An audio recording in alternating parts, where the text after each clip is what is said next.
Just going at it with the less aggressive side on the Shinto rasp. If you guys don't have a Shinto rasp, you gotta grab one. This thing has been a game changer for me. I've had it for probably a little over a year now, and I've done everything from just small work like this, fitting heads, to full on carving halves.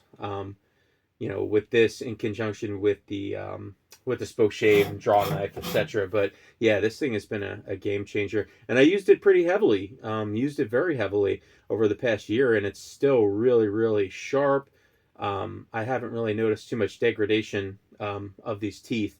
If you guys don't know what a Shinto rasp is, I'm not sure if you could see it, but they're like saw blades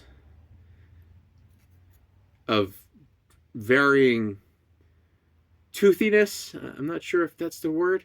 And they really hog off a lot of wood. The finer one actually leaves a pretty decent edge when you're done too. So you've got the heavier side that does a lot of the work for you, and then the finer side leaves a pretty decent edge afterwards. So finish on the wood. But I'm just going at it with the finer side. This is actually really not going to need a whole lot of work to get this head on here. So once I get the tongue fit down enough to get the head on there, I will pound it on with the mallet and see where we're at. But there's a pretty pronounced shelf that I want to taper off to. I don't know if some of you axe guys have been, if you could see, there's like a press fit shelf on here, which is kind of a weak point. A lot of guys will say that it's a weak point. I've heard people refer to it as the ninja shelf before. I'm not sure where the ninja shelf term came from, but if you could see here, there's definitely a pronounced ridge, which a lot of guys will tell you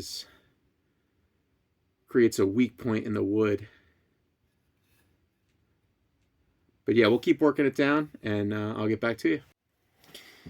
All right, so I pounded it on there, and I think we're good front to back. I shouldn't need to take much more off, but you can see there the lugs are definitely digging in. Definitely digging in a little bit to the wood there. So I'm going to have to take a little bit more off the sides to get this head to slide down. I want to seat it. See if I can pull this off. Nah, it's on there. I want to seat it low. I want to get the lug right down there. I want to seat that lug right down there. So got a ways to go, but when you're retrofitting one of these older hafts into a head, a lot of times it's not as easy as fitting a brand new haft into a head. It's a lot less meat to take off, and especially some of these older ones are usually pretty thin. The tongue's usually pretty thin, and they usually go pretty quick. A lot quicker than, for instance, just grab a haft that I carved. When I carve these hafts, I leave the tops as big blocks. That way I have, total flexibility in terms of what I put on there. This is I don't know, probably about a 15 inch or so. And I could put a boy's axe head on there if I wanted to. Actually, get that Collins that I was showing you earlier. There's plenty of room. I don't know if you could see that or not. There's plenty of room in that eye to put a 2 1/4 pound boy's axe on this 15-inch handle. Not that I really would ever do that, but the option is there if you need it. But obviously that's a lot of wood to shave off to throw a hatchet handle on there. But keep working it down, and I'll get back with you.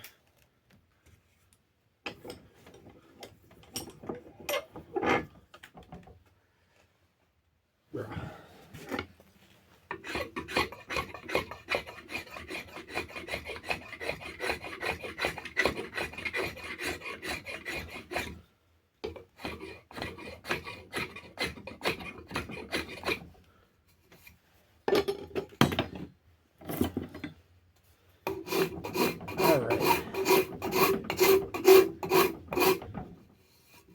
Just working to smooth out that transition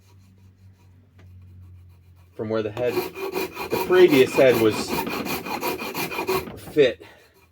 So like I said, that shelf is definitely a weak point in the wood. You always want, I mean, a lot of you guys guys already know this, but the inside of the eye is tapered. So, you really have two forces keeping the head on. You have the wedge, which is, putting outward force on the top of the eye, keeping it from coming up this way, and then, the initial wedge onto the handle is helping to keeping the head tight too. And when you have that, that sort of ledge there, what winds up happening is, the wood gets kind of battered down over time, and the head will start to rock a little bit.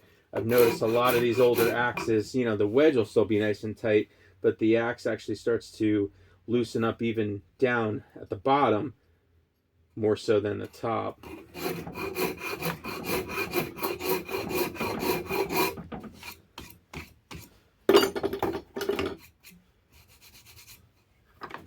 It's looking pretty good.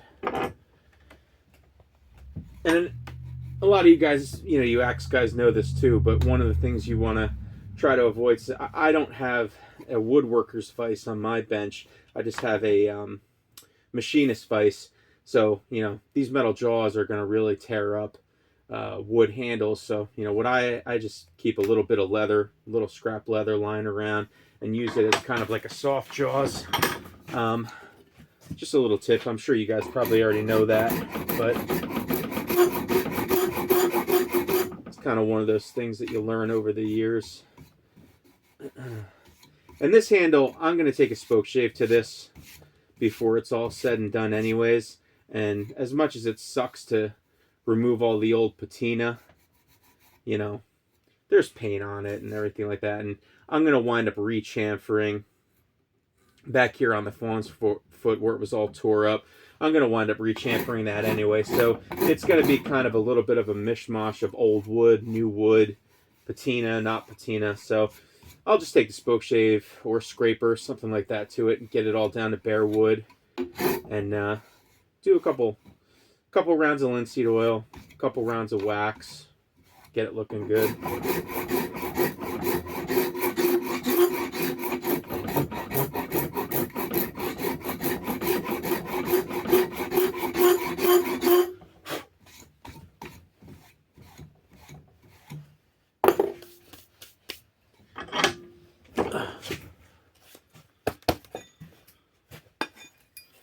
See how we're doing on our test fit. Oh yeah.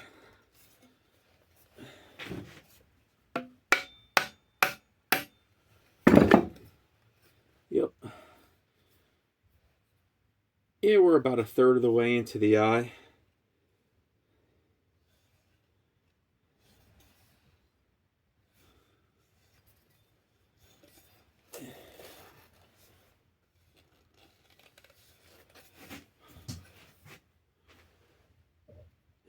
Going in there nice and straight.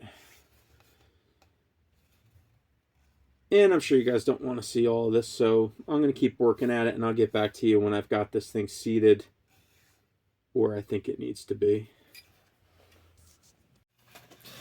All right, guys. So one of the things that I'm definitely going to address before I pound this thing anymore is the cracking and the splintering on the fawn's foot here. You can see that's pretty tore up. So, when I go to seat this thing with the big mallet, I don't want to, I'm going to be pissed if it continues and cracks down here. So what I'm going to try to do is throw a little bit of a chamfer and, hopefully try to clean this up a little bit more to hopefully prevent that. I mean, if it cracks, it is what it is, and I'm just going to have to start, with another haft. But that's kind of the dangers of working with a, a beat up old handle like this is, you never know what surprises you're going to get along the way. But I'm going to just use the, what is this, 2x60 belt sander, throw a chamfer on here, and hopefully that'll alleviate that problem.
I think that did the trick.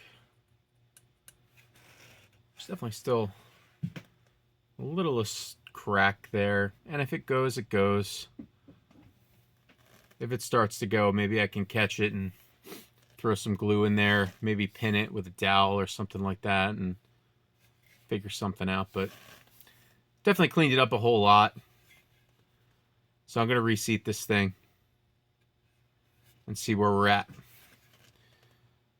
And I'll get back to you.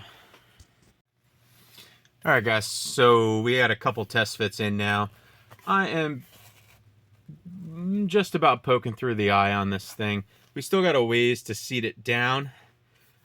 Getting a little bit of a curl in the front. This is definitely where it's rubbing in the front of the eye here. And then as you can see, I'm getting a pretty big gap in the back there. But hopefully as the tongue tapers down and fattens out, a lot of that'll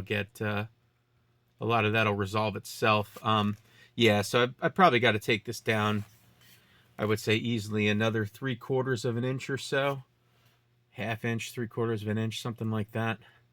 And I'm going to have a lot at the top. I'm definitely going to have to cut this kerf a lot deeper. This kerf was cut for a boy's axe that was on here.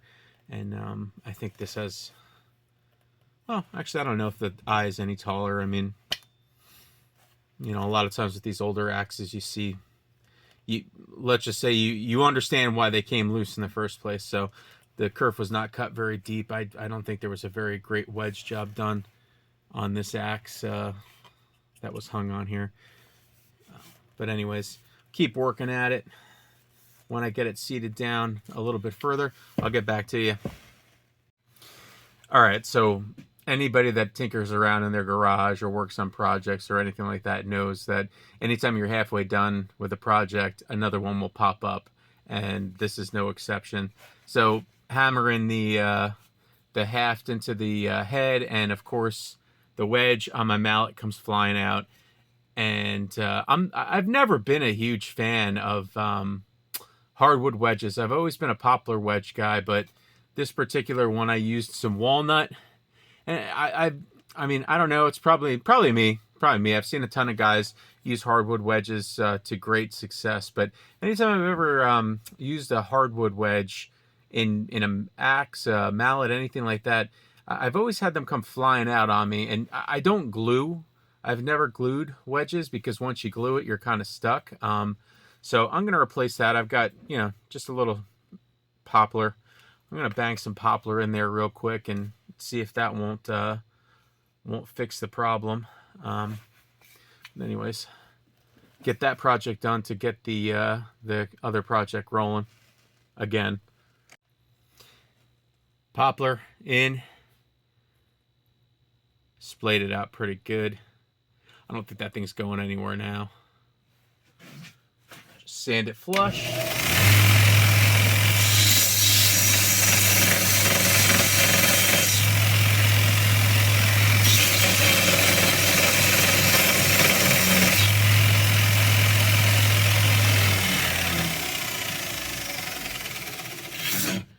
Yeah, this belt is pretty worn out. I think I got to throw a new belt on there. I'll just take it to the bandsaw.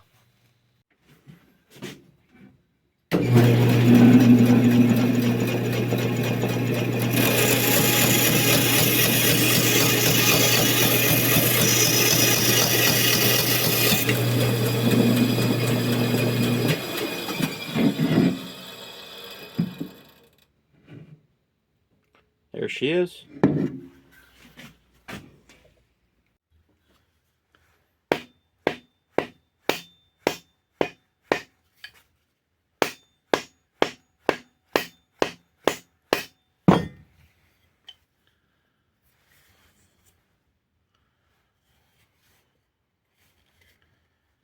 Getting pretty close. Still want to take that down a little bit more. There's still a pretty big gap here in the back. And at the end of the day, I mean, I really don't care. It's not a big deal. I mean, if it doesn't move, aesthetically, I don't really care. It's just an axe for me. So, but there's plenty of room on the shoulder to bring it down, so I'm going to keep bringing it down. All right, guys, I got it down right where I think I'm gonna leave it.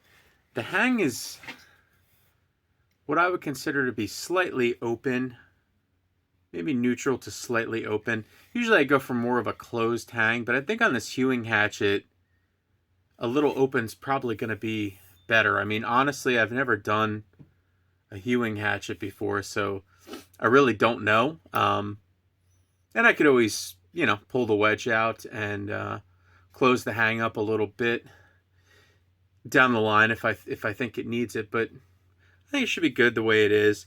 There's still the slightest little gap on the back at the bottom, but nothing that I think is going to be a problem. So I'm going to pull this head back off. I'm going to cut the kerf down. Typically speaking, you want to go 2/3 of the eye. I think as it stands now, the kerf is like probably right about here. So I'm going to bring it down about another inch, inch and a quarter, something like that. And then I think I'll probably work on the handle a little bit with the spoke shave just to get the patina off the axe and just get it, you know, looking nice and even.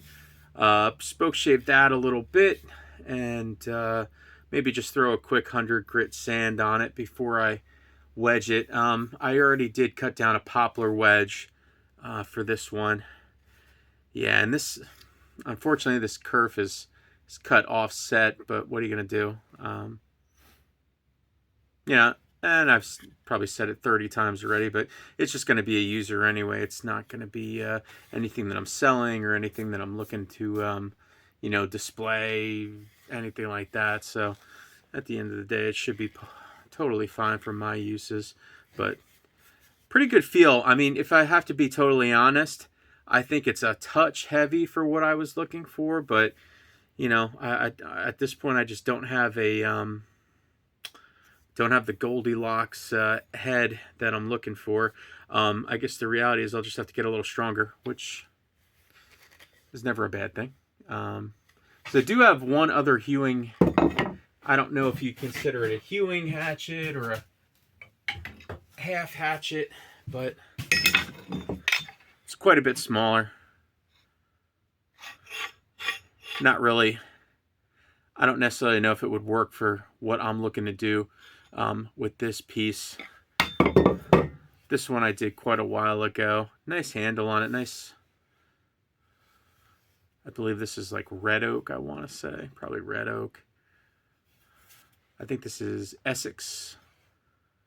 Essex Manufacturing out of New York. Yeah, Essex out of New York. Never saw one from them before. If anybody knows anything about Essex Manufacturing out of New York, I'd be curious to find out a little more. I did just the littlest bit of research when I did this one, and I don't honestly remember what popped up, but yeah, nice little piece, just a little too small really to do what I'm looking to do with it. But anyways, I'm going to pull that head off, and we'll extend that kerf down and wedge it.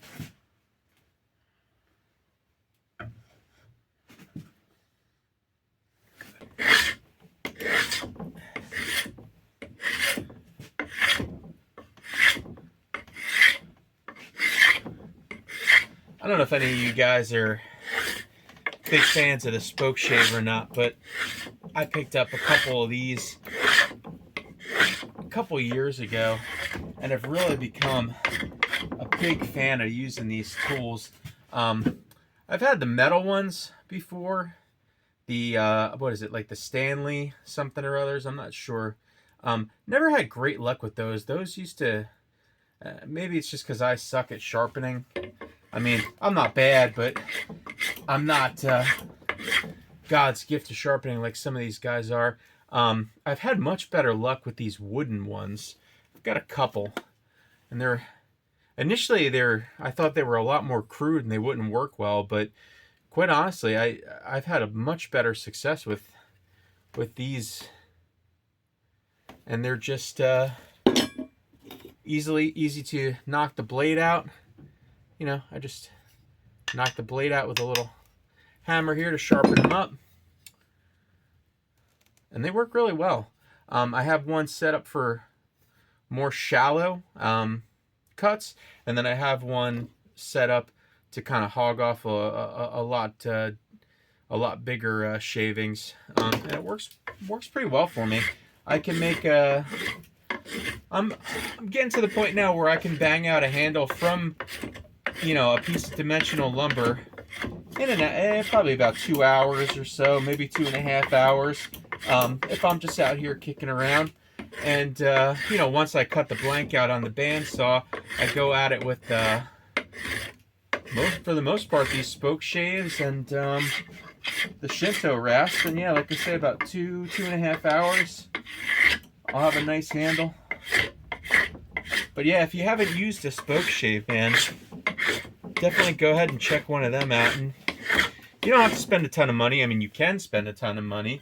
You know, certainly like the Veritas spoke shaves and a lot of the other higher end ones, the Lie Nielsen's, and those can go $700 or several $100s. But I mean, I don't think I paid $10 for either one of these, and they work great. I mean, this one's dull as hell at this point. I really need to sharpen this one, and it's taking nice shavings off this. I'm assuming this is hickory.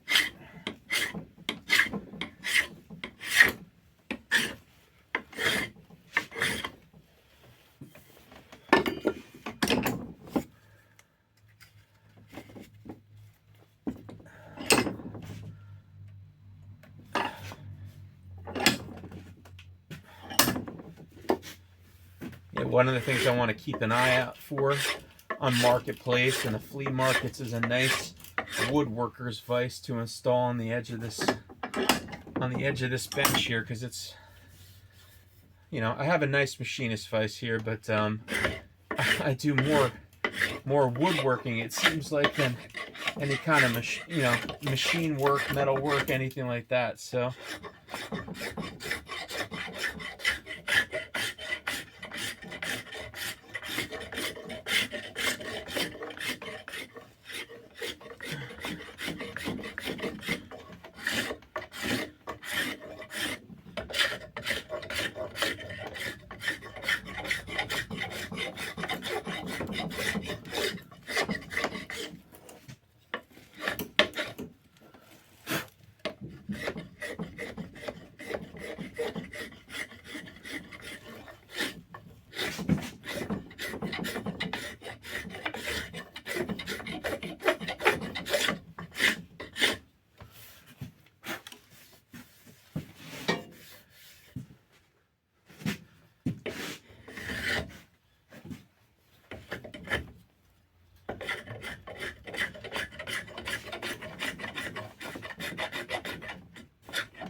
here's another tool that gets a lot of use around here. 4-in-hand rasp, half round and flat side. And as you can see, the finer half round gets a ton of use. Take a file card to that.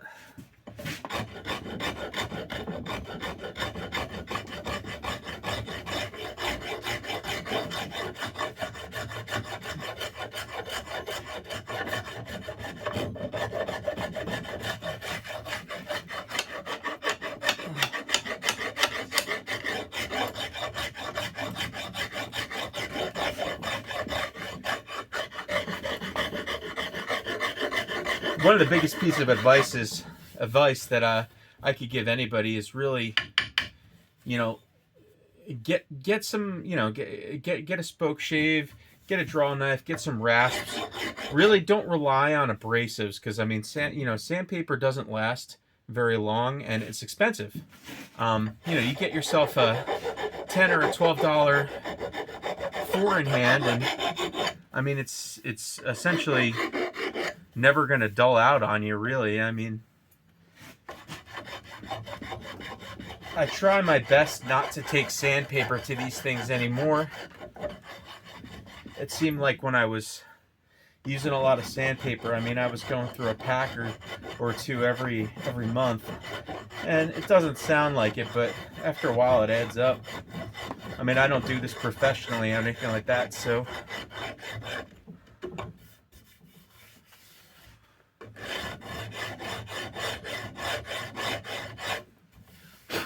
now I just try to save the sandpaper for just a final go around.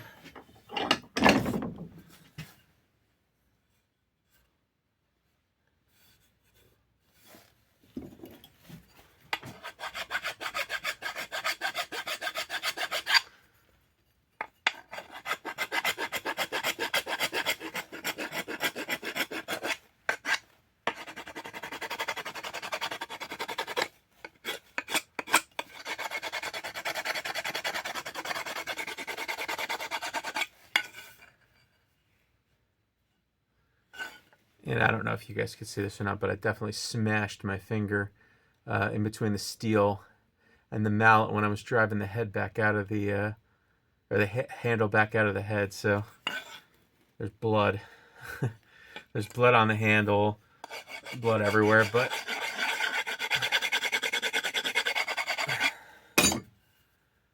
that's looking pretty good.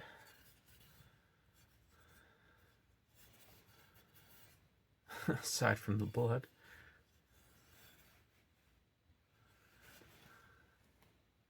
And the kerf is roughly 2/3 of the way down. So I think what I'm going to do is I'm going to give this a final sand. I'm going to reseat that head, trim off a little bit of the excess, and bang that wedge in there. And then I think we might call this one done. Some of you guys are sick of hearing me say this, but it's just for me. It's just a work axe, so it doesn't necessarily need to be a showpiece.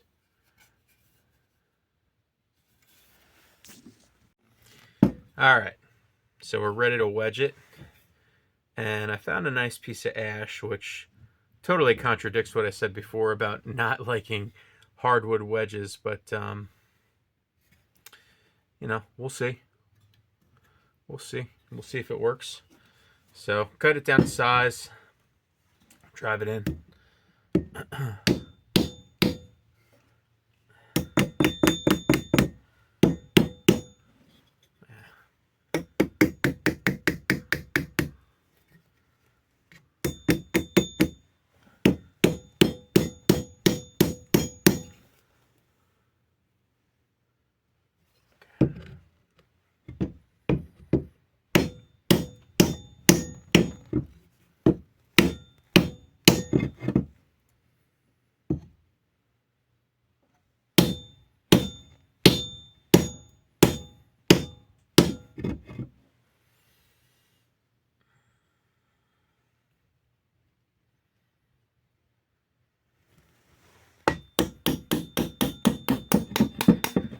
Back it out.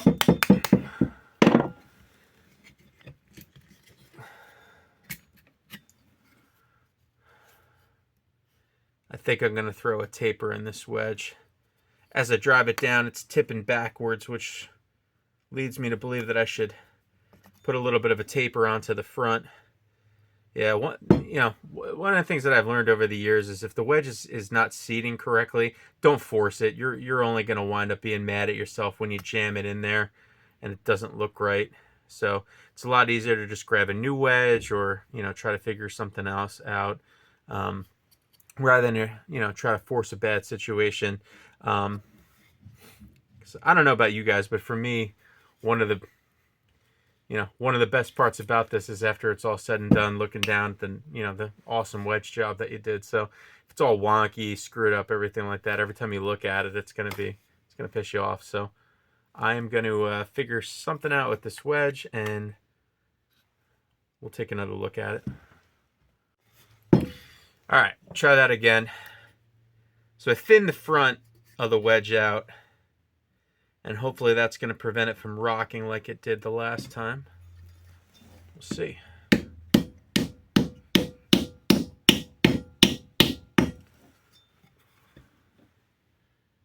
Going in much straighter now.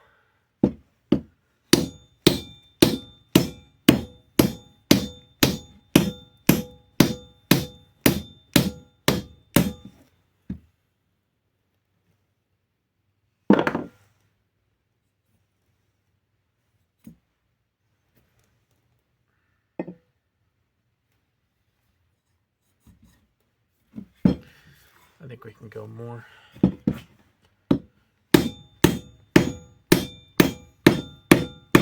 Nope, cracked.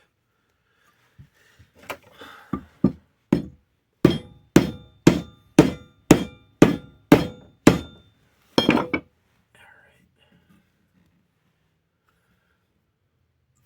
Yeah, I won't lie, this is an ugly wedge job.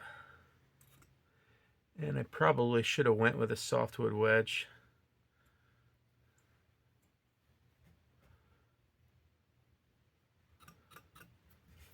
Cracked on me. All right, well, we'll trim it off and we'll see what we got. It's probably going to look ugly, but hey, that's just the reality. All right, so we're trimmed down, rasped it down a little bit, and it is not pretty. The handle did crack a little bit. Focus, there you go.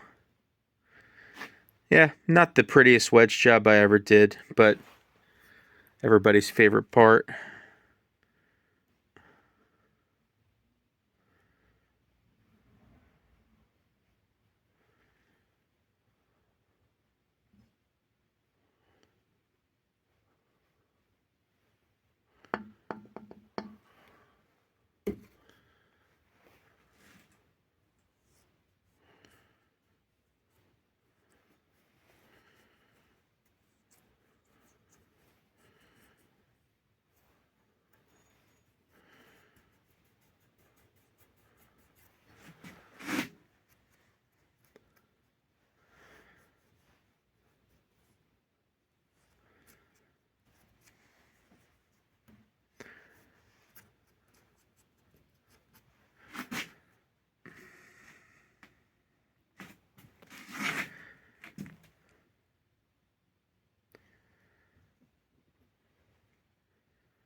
Not too bad.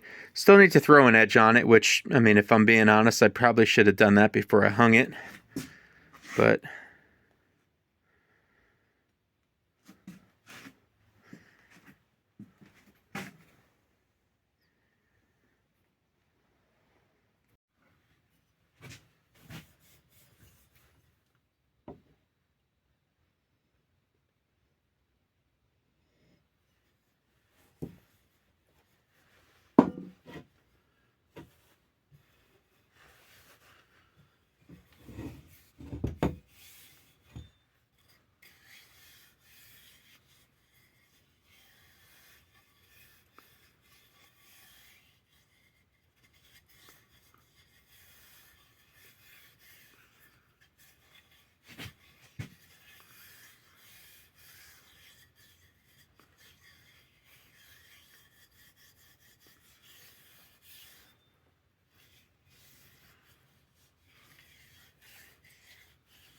I'm pretty happy with the way that turned out.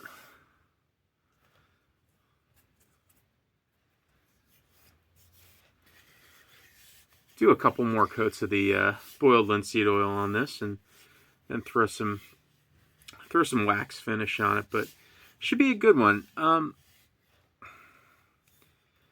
Honestly, the bevel on this thing is pretty decent. I mean, there's a little tiny, tiny like little microchipping in there, but I think dressing this up with a file, 20, 30 minutes, and then hitting it with some stones, I mean, this thing should be ready to do some work.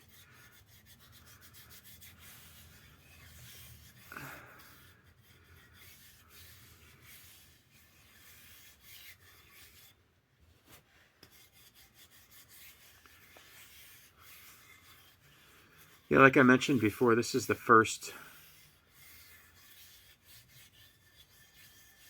I would say, medium, large-ish size hewing axe I've ever done. Done, half hatchets and things like that, but never a full-size hewing. I never really big into the Kent pattern. Never had much use for one, but like I mentioned, I'm trying to. Really, it all just stems back to the fact that I'm cheap and I don't want to pay for, dimensional hardwood from a mill. So I've been trying to, find locally sourced ash. I'm in northeastern Pennsylvania, so we don't see a ton of like local hickory, but a lot of ash around here, some locusts, things like that. So just trying to rive my own billets for handle blanks.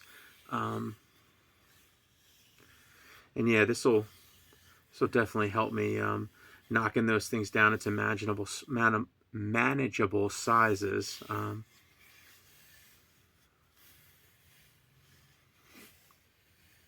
Yeah, this 19-inch vintage handle is not the nicest one I've ever seen by any stretch, but I mean, aside from the Whiskey Rivers and the Liam Hoffman handles, pretty much any of these vintage hafts are going to be head and shoulders better than what you're going to find at a hardware store these days, or I mean, God help you, like Home Depot, Lowe's, those things that they sell there.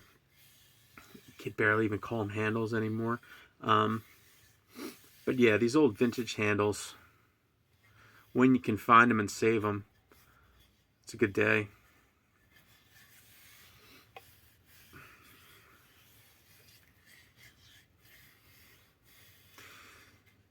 All right, guys. Well, thanks for coming along with me on this one. I appreciate everybody watching, and would be interested to hear everybody's thoughts on Germantown Axe and Tool. If anybody has anything they want to add history-wise and everything like that. I know, I know a good bit. I mean, I've been doing this for like I said, over 10 years now, but I'm by no means an expert on anything. Having lived outside of 30 minutes outside of Philadelphia for the past decade or so, like I said, I've come across my fair share of Germantown axes, plum axes, beady. I'm trying to think any of the other ones. Man, Sager, all good Pennsylvania companies. American Axe and Tool. Pennsylvania, I feel like is really underrated as far as like axe manufacturers. Obviously, I think Connecticut and Maine, there's a lot of good axe manufacturers back in the day that were pumping some really great stuff out. But I think Pennsylvania is right up there with the best of them in terms of the quality of steel and But anyway, like I said, guys, thanks for coming along, and I appreciate everybody watching. Have a good night.